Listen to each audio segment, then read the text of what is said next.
After every one of my races, I try and do a little bit of a debrief to figure out what went well and where I have room to improve.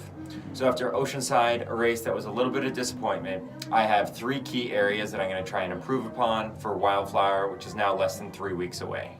First and foremost, I gotta sort out my nutrition. So I don't necessarily think it's just my nutrition during the race, but also my nutrition before the race. I didn't put nearly as much of an emphasis on my nutrition before the race because I thought that I was relatively flexible and that I didn't need to be too picky, but I think that came back to bite me. I ate too much and too late the night before the race, and I really need to get on top of that. So I'm going to be practicing a lot more with race-specific simulation type nutrition leading into Wildflower. Second thing I need to work on is my swim.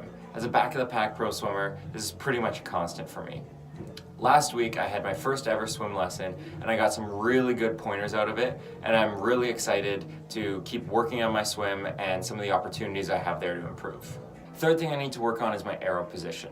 So when I saw photos of myself after the race, my head was really high up and my arms and shoulders were getting really sore.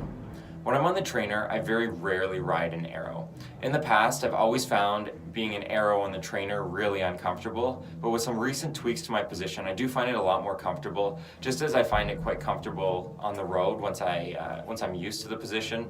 So I'm gonna make more of an effort to ride an aero on my trainer, and then also just turtling my head so that I can get my head lower and out of the wind so that I'm punching a smaller hole through the air.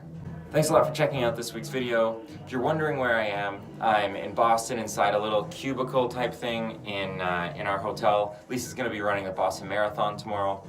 So good luck to all the runners out there. If you like what you see, click the subscribe button down below. And until next time, happy training. Oh, this you crazy mother.